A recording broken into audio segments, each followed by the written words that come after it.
नमस्कार, मैं हूं आपके साथ मयंक। देखिए, ईरान से एक बड़ी खबर आई है। ईरान के जो चीफ ऑफ स्टाफ हैं अब्दुल रहीम मुसावी, जनरल अब्दुल रहीम मुसावी, इनकी तरफ से एक बयान आया है और ये बयान उन्होंने इजराइल को लेकर दिया है और बड़ा स्पेसिफिक बयान दिया है। उन्होंने कहा कि ईरान की नौसेना इस बार इजराइल को करारा जवाब देने के लिए तैयार है।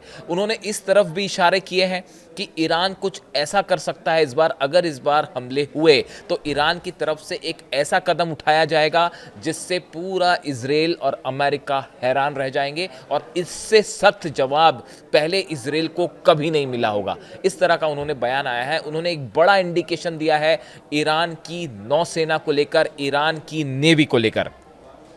देखिए, हाल ही में 28 नवंबर जो बीती गई इसमें जो है ईरान का नौसेना दिवस था, नेवी डे बनाया गया वहाँ पे। और इस मौके पर जनरल जो है अब्दुल रहीम मुसावी जो है वो वहाँ पे चीफ ऑफ स्टाफ जो थे वो वहाँ पे पहुँचे हुए थे और उस दौरान उन्होंने ये बयान दिया।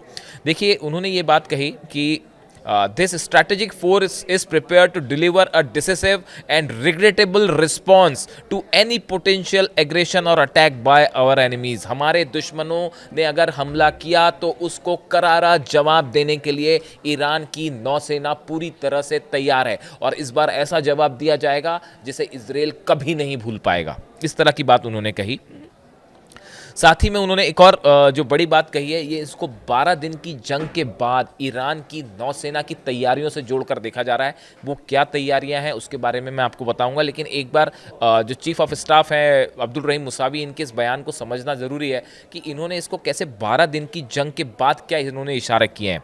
दिस स्ट्रैटेजिक फोर्स, यानी कि वो नेवी की बात कर रहे हैं ईरान की। This strategic force during recent incidents and threat specially following the 12-day war was imposed by United States and Zionist regime against Iran has once again demonstrated its capabilities, power and full readiness to deliver a decisive, effective and regrettable response to any potential aggression or attack. Utilizing domestic capabilities, operational initiatives and the spirit of its brave fighters। देखिए, इसमें जो दूसरी बात है वो बहुत अहम है। देखिए, इनकी जो ये दूसरी बात इन्होंने कही ये बेहद महत्वपूर्ण है। इनका कहना ऐसा है कि ईरान ने अपनी डोमेस्टिक वेपन्स तैयार किए हैं, नेवी के लिए डोमेस्टिक कैपेबिलिटीज़ तैयार की हैं, ऑपरेशनल इनिशिएटिव्स जो हैं वो ईरान ने लिए हैं और हमारी नौसेना पूरी तरह तैयार है। अब ये इशारा किस तरफ कर रहे हैं, मतलब इनकी जो मोटी मोटी बातें थी वो दो बात थी। पहली कि अगली बार अगर इजराइल की तरफ से हमला होता है तो नौसेना एक बड़ी भूमिका में होगी ईरान की, जो पिछली बार जितनी बड़ी भूमिका थी उससे कहीं ज़्यादा बड़ी भूमिका होगी। बात नंबर 2 जो उन्होंने कही कि ईरान ने अपने लेवल पे, डोमेस्टिक लेवल पर वेपन्स, टॉर्पिडोज और एंटी शिप मिसाइल्स जो हैं वो तैयार किए हैं, जिसका कई बार जो है उन्होंने परीक्षण भी किया है। देखिए, अगर हम ईरान की नौसेना की बात करें और इनकी बात करें जो इन्होंने इशारा किया है बड़ा, वो क्या कहता है। देखिए, 1980 के समय में जब बात है 1980 की, जब ईरान की जो नौसेना थी उसके पास कुछ मिसाइल लॉन्चर्स थे, कुछ शिप्स थे, उससे वो कुछ रॉकेट्स और छोटी जो मिसाइल्स हैं बस वही लॉन्च कर पाते थे। लेकिन देखिए, उसके बाद पिछले कुछ दशकों में आज स्थिति ये है कि ईरान की जो नौसेना के जहाज़ हैं वो चीन, रशिया, साउथ अफ्रीका, यहाँ तक कि लैटिन अमेरिका के हार्बर्स तक, बंदरगाहों तक पहुँच रहे हैं।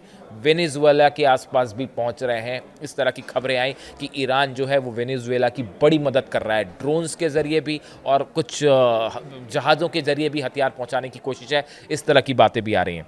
देखिए, अगर हम स्पेसिफिक बात करें कि अगर ईरान की नौसेना की बात करें तो मकरान जो जहाज़ है ये वो जहाज़ है जो जिसे एक चलता फिरता जो है कॉम्बैट प्लेन, इसको जहाज माना जाता है। ये जो मकरान है ये करीब 1 लाख टन माल वेट लेके जो है वो ट्रैवल कर सकता है। 5 हेलीकॉप्टर्स इसके ऊपर होते हैं और कई सारे कॉम्बैट ड्रोन भी जो है इस पर रखे जा सकते हैं। इसे ईरान का एक चलता फिरता जो है नेवल बेस कहा जाता है। ये देखिए, ये डेवलपमेंट्स पिछले कुछ समय में ईरान की नौसेना में हुए हैं। ये एयरक्राफ्ट कैरियर तो नहीं कहेंगे इसे, लेकिन ये एक चलता फिरता बेस माना जाता है ईरान का, जिसमें काफ़ी सारे हथियार एक बार में जा सकते हैं।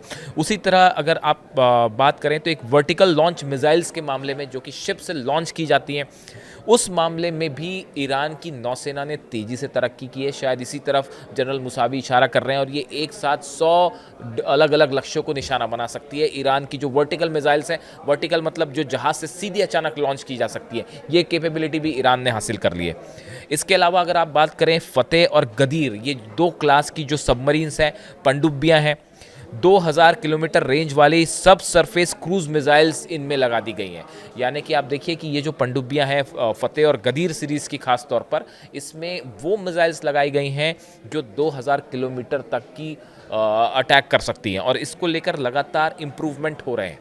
कि अगर आप देखिए, नॉर्थ कोरिया इस कोशिश में लगा हुआ है कि वो अपनी सबमरीन से जो है आईसीबीएम लॉन्च करने की टेक्नोलॉजी हासिल कर ले, और ईरान जो है वो लगातार अपनी सबमरीन को इस लेवल पर मजबूत करना चाह रहा है कि अगर अब की बार इजराइल पर हमला करना पड़े तो उसकी पनडुब्बियों से मिसाइल लॉन्च करने की कैपेबिलिटी आ जाए, और ख़ास तौर पर क्रूज मिसाइल्स जो है जो कि 2000 किलोमीटर जिनकी रेंज हो सके। अगर हम हाइपरसोनिक मिसाइलों की बात करें, खासकर एंटी शिप मिसाइल्स हैं, इसमें कादिर 2 मिसाइल है जो कि 14 माक की स्पीड तक ट्रैवल कर सकती है, स्पीड पर ट्रैवल कर सकती है और इसका काफ़ी लंबा इम्पैक्ट, काफ़ी दूर रेंज तक हमला कर सकती है। ये भी जो है वो ईरान के नौसेना के बेड़े में शामिल हो चुकी है। कादिर 2 मिसाइल, ये एडवांस वर्जन है कादिर 1 का और ज़्यादा इफेक्टिव मानी जाती है। देखिए, ईरान जो है वो ये चाहता है कि जो मिसाइल पावर उसने शो किया इजराइल के खिलाफ 12 दिन की जंग में, अब वही मिसाइल पावर उसकी नौसेना पर भी आ जाए, नौसेना पे, उसके वॉरशिप्स पे, सबमरीन्स में भी ये मिसाइलें तैनात हो जाएं ताकि इन सबमरीन्स और नेवल अटैक भी बड़ा किया जा सके।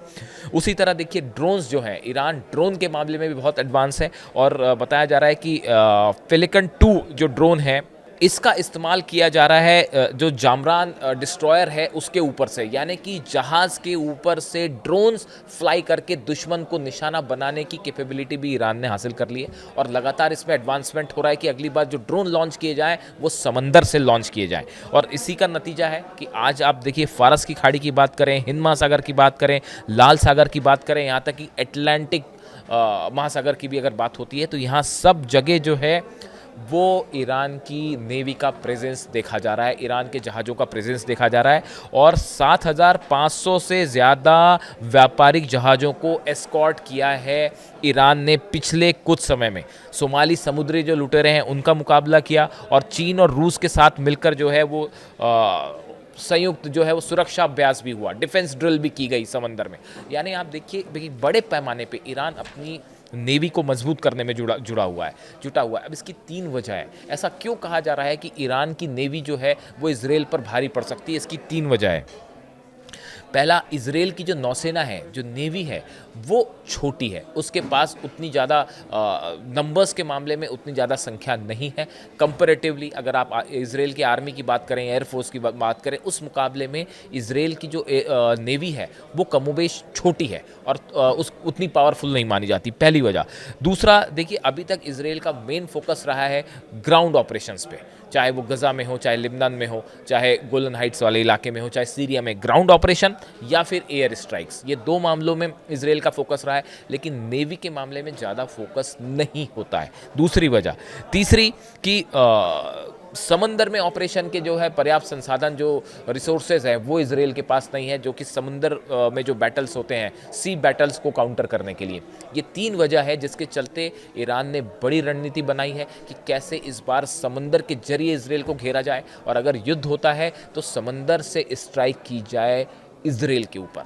इस बड़े प्लान पे ईरान काम करना शुरू कर चुका है और जनरल मुसावी के जो बयान आए उसको डिफेंस सेक्टर में इस तरह से जोड़कर देखा गया कि ईरान की जो नेवी की तरफ इशारा है, ये आने वाले वक्त में इजराइल के लिए एक बड़ी चुनौती साबित हो सकता है। इससे जुड़ी जो भी अपडेट होगी या इससे जुड़े जो भी एडवांसमेंट होंगे, डेवलपमेंट्स होंगे, हम आप तक पहुँचाएंगे। Thank you so much.